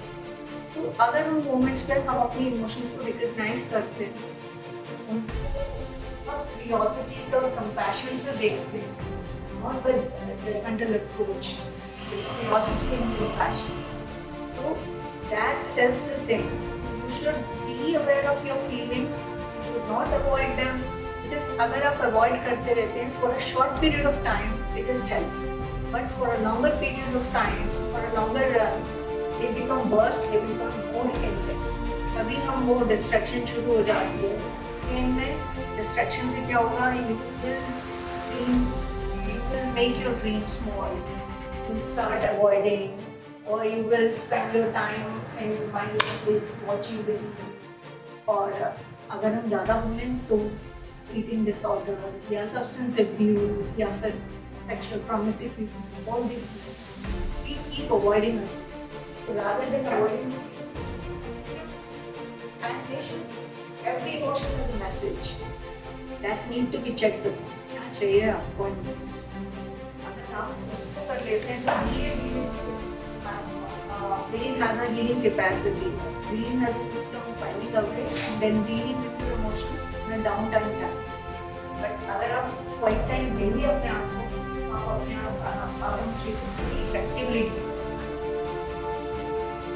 you should not avoid any emotions. Let yourself feel and then deal with it. Thank you so much for that. Rahul, I think I have a special ask from you, so that is why I've come to you a little later. I have a specific question around child, so I just want to take this one up before moving on. Priyanka, if you can just take this up. My child has learning disorder. He is now in 6th class, far away from his class level. How can I teach him and create interest in studies and control his anger and frustration? Well, this has to do with understanding learning disability first. So, learning disability by definition is a challenge that a child is feeling in reading, writing, math domain and keeping up with the education system which exists in our society. That does not mean that the child has a problem in intellect. या अगर हम उनको non classroom formats में सिखाएंगे तब the child cannot learn. The way our education system is designed, some children have difficulty in grasping that, in grasping language in that reading writing format. Right? तो उसके और न्यूरोलॉजिकल डोमेन्स होते हैं, visual special elements होते हैं, phonological elements होते हैं, जिसके चक्कर में लर्निंग डिसेबिलिटी होता है. Now, I will address the frustration part first. Okay. If I am sitting in a classroom, supposing I decide today that I will learn Mandarin as a language, I am going in the class every day and I am expected to respond in a certain way. Everyone in the class is able to pick Mandarin. सब लोग अच्छे से लिख रहे हैं, पढ़ रहे हैं, बात कर रहे हैं, मैं नहीं कर पा रही. मुझे इंस्ट्रक्शन सही समझ नहीं आएंगे, मेरे फ्रेंड्स क्या बातें कर रहे होंगे समझ नहीं आएगा, उनके लिए क्लैपिंग क्यों हो रही है मुझे समझ नहीं आएगा, मुझे अपने रेड मार्क्स दिखेंगे, मुझे जीरोस दिखेंगे एंड मैं कीप अप नहीं कर पाऊंगी कॉन्स्टेंटली. क्या मेरा मन करेगा उस क्लास में जाने का? नहीं. क्या मुझे ये दिख रहा है कि I am not doing as well as others? Of course दिख रहा है, क्योंकि बच्चों को दिखता है क्लास में कि कैसा कर रहे हैं वो। क्या वो रेड मार्क्स के चक्कर में मुझे अपने पे गुस्सा आएगा? ऑफ कोर्स आएगा। क्या मुझे ये बोला जाता है तुम तो कितने स्लो हो, तुम तो कितने बुद्धू हो, तुम कितने lazy is the word, lazy हो, थोड़ा सा मेहनत करो हो जाएगा, put in the hard work हो जाएगा। So when these are the things that are told to the child, then of course the child will feel frustrated. हर बच्चे, every child wants to do well, so वो भी तो मेहनत कर रहा है और वो नहीं कर पा रहा है। So that's where parents की empathy comes in. Empathy मतलब मेरे को what Dr. Neja was saying, the kindness, the art of understanding कि ये frustration उसकी बहुत genuine है, बहुत real है, and pushing maybe is not the right way. So I would want to appreciate this parent कि उन्होंने अपने बच्चे के कोई academic challenge को identify करके assessment I'm assuming किया, because there are formal assessments for LD, and इस diagnosis तक पहुंच गए। अब this diagnosis is a lifelong diagnosis. It's not like depression or anxiety जहाँ पे treatment हो सकता है, because this is a disability means that the child will learn differently. It's a different learner. So what can I do as parents? One is work on your own fear कि मेरा बच्चा fail हो जाएगा life में, तो वो कुछ नहीं कर पाएगा. So thankfully in today's world, unlike 20 years ago, there are so many fields where people can blossom. So being able to have that openness that I need to nurture my child in a way कि ज़रूरी नहीं उसे MBA, engineering, medicine, architecture वाले ही streams में जाना है, जा भी सकता है, डिपेंड्स ऑन किस टाइप की लर्निंग डिसेबिलिटी है। मेन स्ट्रीम में भी जा सकता है, but also not. My child has options. So if I start feeling okay, then I can start making my child feel okay and less afraid of growth. The second is that learning disability requires creative teaching methods. Those creative teaching methods are there are professionals called special educators. And there are courses called special education courses that parents can do, or hire or basically have a special educator जो आपके बच्चे की learning disability levels के हिसाब से and mechanisms के हिसाब से teaching methodology create करते हैं, and they assist. A lot of schools in Delhi NCR have special educators in school also. Thirdly, CBSE, ICSE, state boards, IB boards all provide accommodations in board exams and in classrooms. So parents need to have conversation with teachers and principals to provide those accommodations. For instance, if it is a learning disability in maths, can my child drop maths? Of course. But does that mean मेरा बच्चा maths नहीं करेगा तो life में कुछ नहीं कर सकता है? Not necessary. Yeah? Can I teach my child functional math? Can I teach my child how to use calculators? Can I help them use technology? Can I teach them concept of maths rather than HCF and LCM? Right? That is more functional, and I teach my child functional math. If my child has trouble in reading, writing, then writing के लिए can I give accommodations of typing? That's accepted in CBSE, ICSE. Can my child drop subjects like history, civics, which require extensive reading, writing? Of course. So there are lots of things. हम environment भी change करते हैं. There are lots of things जो हम बच्चे के साथ skill building करते हैं in a different way. And learning disability can be very, very comforting. I think some of the other questions we have already covered. Dr. Samir has already touched upon the medicine question, and there's also one thing on media's impact which Dr. Lalit you have covered. Is something specific on workplace. I would want to start with this alongside Rahul. So Rahul, I really want you to touch upon meditation and mindfulness practices. Dr. Neja have already spoken about it, but that said, a lot of youngsters, and not just youngsters, I think all of us just refrain from doing meditation because that ability to sit still and be quiet for some time is something is lacking. So we would really want your insights on those. Before that, we can quickly touch upon this thing. What can managers and employers do at work to ease out stress at work? And after this, you can move on to your meditation and mindfulness. Can managers do to ease out stress? I think walk with a smile when you walk into the floor. One great thing is when a leader walks with a smile, the whole team feels more relaxed. Yeah, boss is in a good mood. So that itself can be as small as that. And I think the other thing is just take out time where the team can meet, have some kind of events which are going. See, people are not afraid of working hard, but I think it's why do people leave? They are just leaving because of a bad boss. Generally, people are not leaving because of anything. If there is a good boss, then even with some less pay, people continue. Right?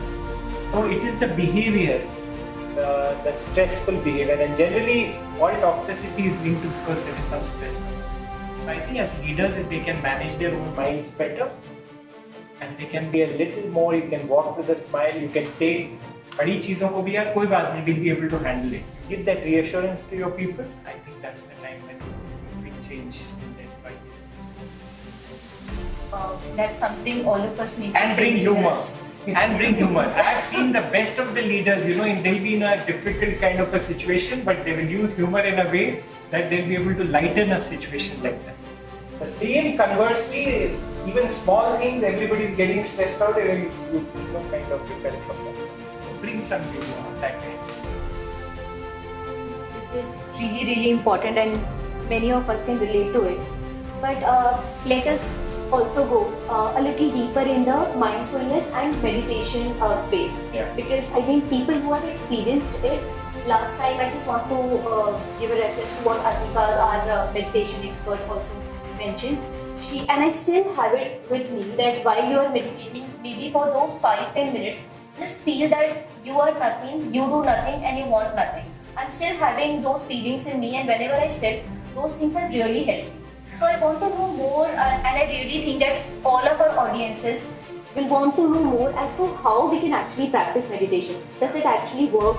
Yeah. So one thing I want to take it away that I've seen that the best of the people across the world, you look at the best investors in the Silicon Valley, you look at the best of the doctors, you look at the best of the professionals, most of them practice meditation in their own way, right? It is not like it was 20-30 years back where there is something out there, you need to be a little bit this to be able to do, because they have found that when you are in a peaceful, calm state of mind, you take the best decisions because your intuition is at its best. And when your intuition is at its best, your decision making is at your best. And if your decision making is at your best, you won life. जिंदगी में सही decision सही time पे ले लिया, right? उस समय जब गुस्सा आ रहा था लेकिन उस मेल का जवाब नहीं लिखा, एंड एक दिन के बाद उसको ठंडे दिमाग से देखा, वर्क्स मच बेटर. उस समय जब गुस्सा आ रहा था फोन उठा के गाली नहीं दी. So what I'm trying to say is that the best of the people across the world, the best of the best people are meditators. Second thing which I want to say is meditation is the art of deconcentration. It is not the art of concentration. So when you say concentrate on, the thoughts, concentration makes the mind tensed, and meditation is about relaxing the mind. So concentration is not meditation. Concentration is a result of good meditation. You will always find good meditators. They are very sharp, very focused. Their attention is very, very, to the moment. So it is the art to be able to let go for some time. We can pick up our job, we can pick up the position, we can become that same person after 10 minutes. But for those 10 minutes, like you said, a beautiful thing, मैं कुछ भी नहीं हूँ, मुझे कुछ भी नहीं चाहिए, और इस समय मुझे 10 मिनट के लिए कुछ नहीं करना. Even with these 3 thoughts, when you sit, the mind starts to settle. The third thing is, while it's difficult to bring the mind in control, we all do that because the mind is always like the monkey. Kind of, I'll just say that don't think about the monkey, it'll keep popping in your head, right? But breath is a great connection between the mind and where you are. So you see the mind becoming, when your mind is agitated, how does the breath move? It's very hot. It's also less incoming but more outgoing, right? When somebody passes away in the family, have you seen the breathing, how it becomes? Suddenly, very heavy breathing is there. अच्छा आप देखिए, even when you are dealing with patients, कभी-कभी how do they breathe? So breath has a great connection. Same way when you're very happy state of mind, when you make your first proposal to your girlfriend, or it's your birthday. Your incoming breath is very deep. Your outgoing breath is also deep. So every emotion in the mind is connected to a breathing pattern. Now, if you need to get the mind in control, just focus on the breath. So if you are able to focus on the breath in the right way, and that is doable, right? Breath you can coordinate in a way. That's why we enjoy walking, swimming, because changes the breathing pattern, right? But with meditation, what happens is it goes deeper also. So meditation is easily practicable. And 10 minutes, 15 minutes on a daily basis when you do, the whole day goes nice. आप control on delete press करके अपना day start करते हैं। वो जो पूरा hard disk पे जब लगा होता है ना सारा कचरा, नहीं तो क्या you are going same way, oh I saw you, you know yesterday he said this, now I meet you in the same way. It doesn't work like that. So breath is a great connection to it. We can learn some breathing techniques through which one can easily bring the mind in the present. The moment the mind is in the present moment, it's best. Intuition is sharp. Decision making is good, and you are successful. With this, I remember speaking to one of my colleagues earlier. She was like, because most of our mornings are quite in the rush. Is there a best time to practice meditation, or is it just okay to give it a time when you are actually relaxed or you find some time? Whenever you get time. I think this whole thing of morning, if it works, great. If it doesn't work, do it at night. Do it in the evening. But do it. Right? This whole thing of I don't have time for 10 minutes, but I'm willing to be stressed out throughout my day. This is like really, you know, kind of, I'm sorry but using this word, actually it's foolishness. If you know that something 10-15 minutes can sort out your day well, because you know your mind gets in the right rhythm. Then you get in the car, suppose there's a traffic jam, you're not getting restless. You know, okay, it will take a little time, map dekha, thoda sa time और लगे. You deal with the situation. But otherwise, you're shouting at the driver, you're shouting at your person. Now, is that better, or 10 minutes taking out time is better? So sleep 10 minutes less. What's the big deal? Right? So you're being stressed yourself, and then you're giving stress to others around you. Of course. So intelligent people meditate, and it's easy. Absolutely, and it's easy to meditate. You know? Okay, with this, I just wanted to request you, and if all of you are also comfortable, and all of us who have joined us online, if you can guide us to meditate, maybe here sitting on our chairs for 5-10 minutes, whatever is actually doable and should be fitting in all of our daily routine. What If you doing? all of you are also comfortable. 5 minutes, yeah, it'll be nice. So just make sure there's quiet in the room. You can all settle down. It's okay. आप लोग भी बैठो. Okay, so we can, just before that, we can do a 2 minutes practice, and it's very helpful, and it's called Vastrika. So we make a fist with our hands, right? Make a fist, and just see me first, okay? When the hands goes up, you take a deep breath in, and hands come down, you breathe out, okay? It's like this.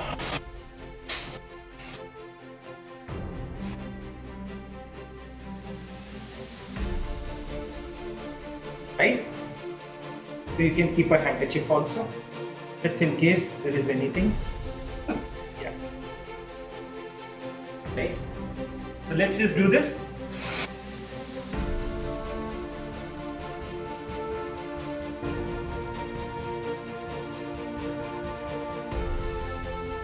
Keep doing it with your eyes closed.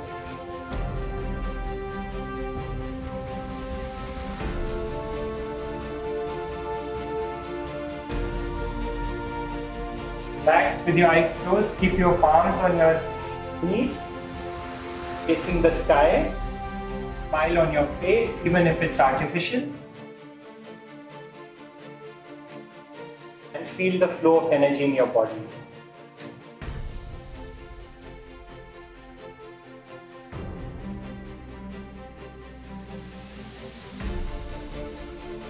Let's do the second round again. Make a light fist. And we start again. In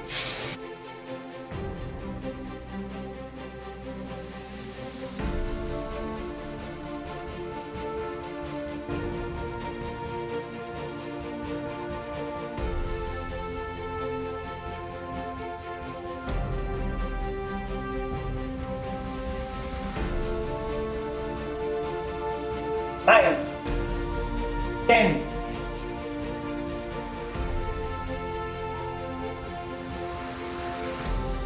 Relax. आंखें बंद, हथेलियां घुटनों की ओर, आकाश की ओर, चेहरे पे मुस्कुराहट और शरीर में पैदा हुई ऊर्जा को महसूस करें. Feel the flow of energy in your body.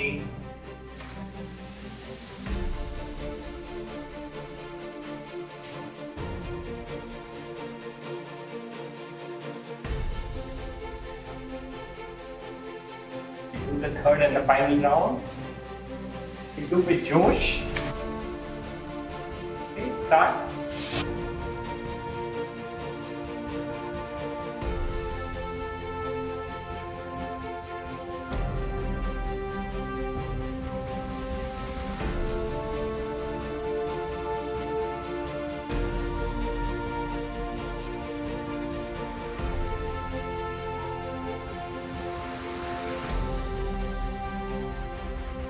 And relax. आंखें बंद रखें. There could be some tingling sensation in your hands. That's good, positive vibes.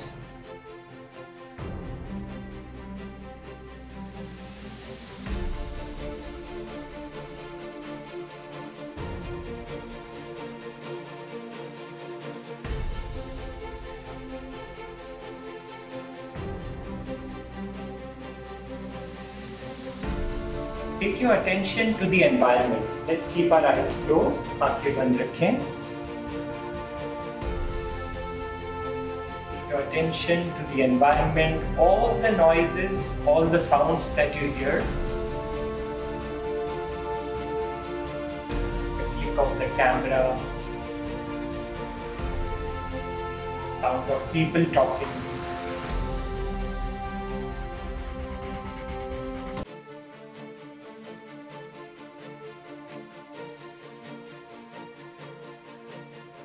Sound of the AC, or any sounds around you, wherever you are sitting.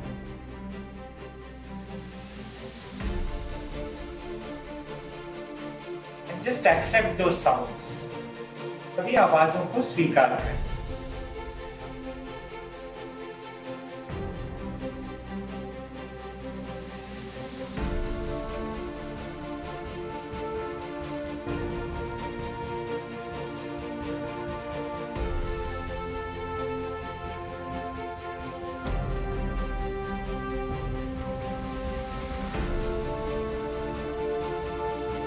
Take a deep breath in and breathe out.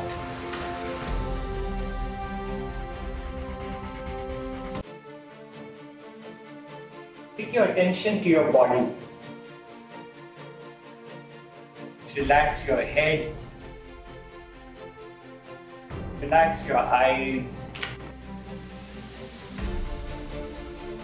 relax your chest, your hands,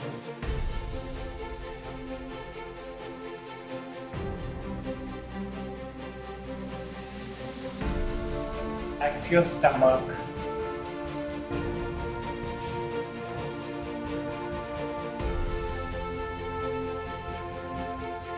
relax your legs,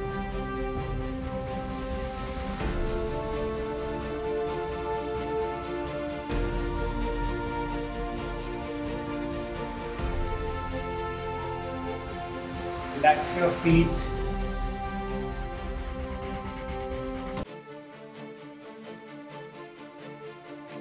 relax the whole body.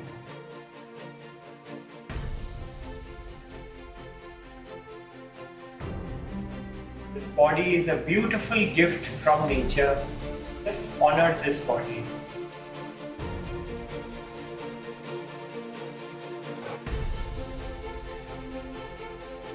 Take a deep breath in and breathe out through the mouth. Take another deep breath in and breathe out through the mouth.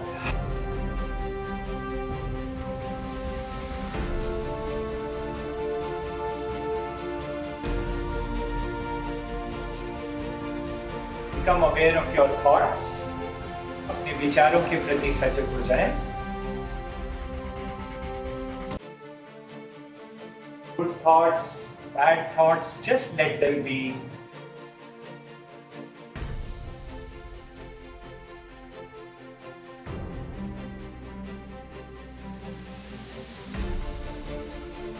जो भी विचार आ रहे हैं उनको आने दो.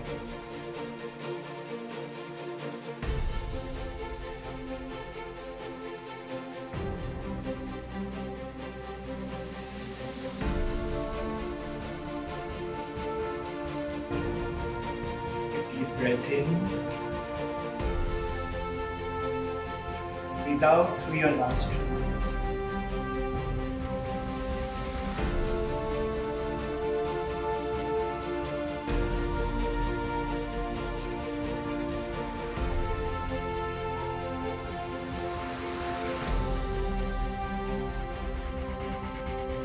Become aware of your feelings.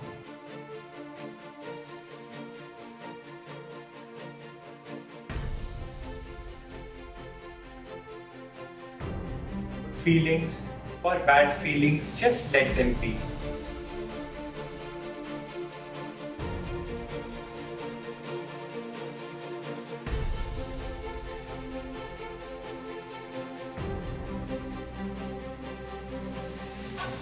अपनी भावनाओं के प्रति सजग हो जाएं.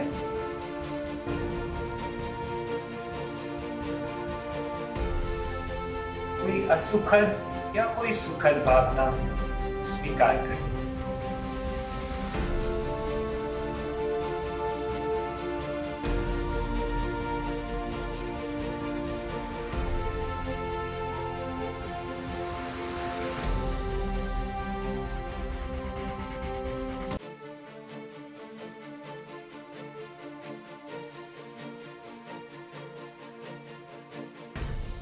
Your peace,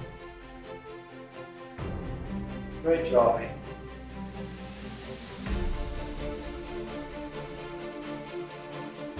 Your peace, your joy.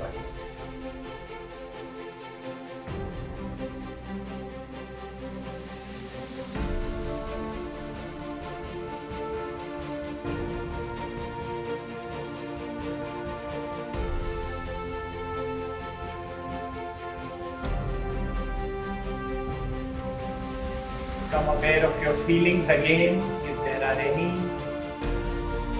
Take a long deep breath in and breathe out. एक और लंबी गहरी सांस मुस्कुराते हुए अंदर और मुस्कुराते मुस्कुराते शरीर और मन दोनों को ढीला छोड़ते.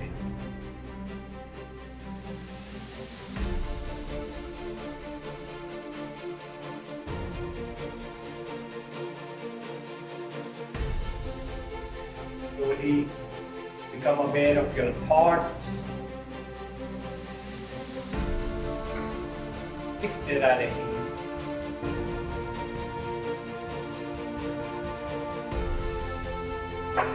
Take a deep breath in, breathe out. Become aware of your body.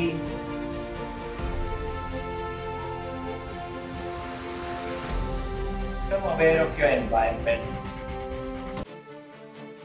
A deep breath, a breath of happiness. Fill up your lungs. Breathe out.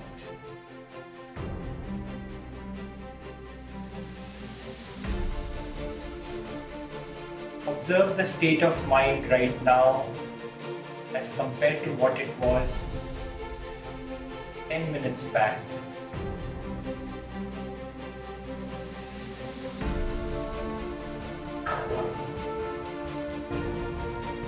Slowly and gradually, with a smile, let's open our eyes.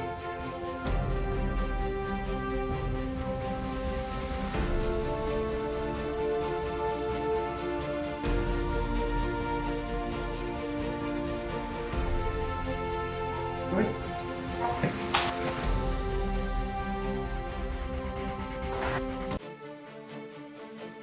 meditated for 10 minutes.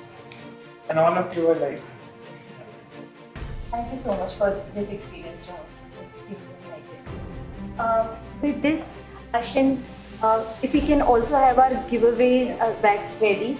Dr. Sumit, I just want to, if you have any closing remark, because now the talk show is going to a closer. You want to I share? think one of the takeaways from a psychiatry perspective, I would say that we should understand that stress is very different from a mental illness. Stress is something we deal with in our strive to make ourselves mentally more healthy. Anything you want to add up? What's the take on this? And of course, immediately smile that they belong to the office. Dr. Janet, I would also want to request you to please distribute the mementos to all of our experts. With this, guys, we really hope that all of these insights, experiences, and inputs were helpful to all of you, and all of us at least should be able to implement a few of these insights into our day-to-day lives. With this, I would really take this moment to extend my heartfelt thanks to all of you. Thank you so much for being there, for contributing, for this active participation, for putting out so much expertise and richness to this platform from the entire team of TATA NMG. And thank you all of you for joining us today. And I would also like to take a moment to congratulate and thanks the operational and the execution team, Ashin, Jitin, Shruti, Prateek, Dr. Rajiv, and the entire marketing team and design team. Thank you so much everyone for being here. We'll see you in our next episode with a new theme. Thank you so much. Dr. Swati to Yes. be motivating and coming to things. excellent. Thank you so much. Ashin, Dr. please do it on.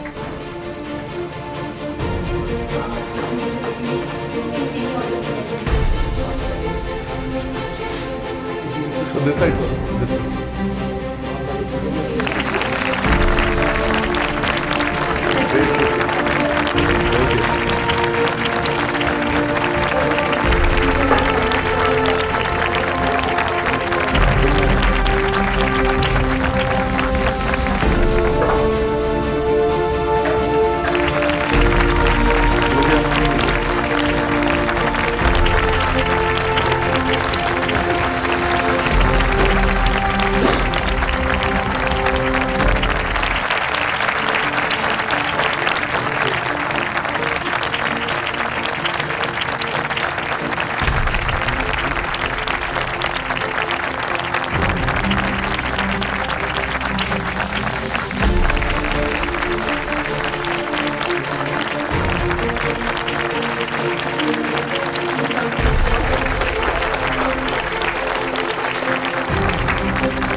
Day to day life में हमारी health से related ऐसी बहुत सी queries होती हैं, ऐसे बहुत से टॉपिक्स होते हैं जिन पे हम डायरेक्टली एक्सपर्ट से बात करना चाहते हैं, बट कई बार due to our own restrictions और may be not able to reach out to the right kind of facility, वो चीज़ें रह जाती हैं।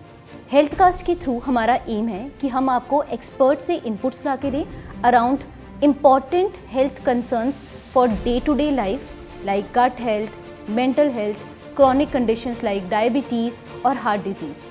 Last time, our first episode was on diabetes, when we touched upon the most important fundamental pillars of managing your diabetes better. This time, in episode 2, we touched upon stress, which is somehow, somewhere, an important and physiological part of everyone's life. But acute or chronic stress को कैसे अलग रखें, how to differentiate between normal and abnormal stress, and when to reach out to experts. In our further series, we'll be coming and covering different aspects and various other important topics like gut health, men's health, which are lesser talked but extremely important in our day-to-day lives.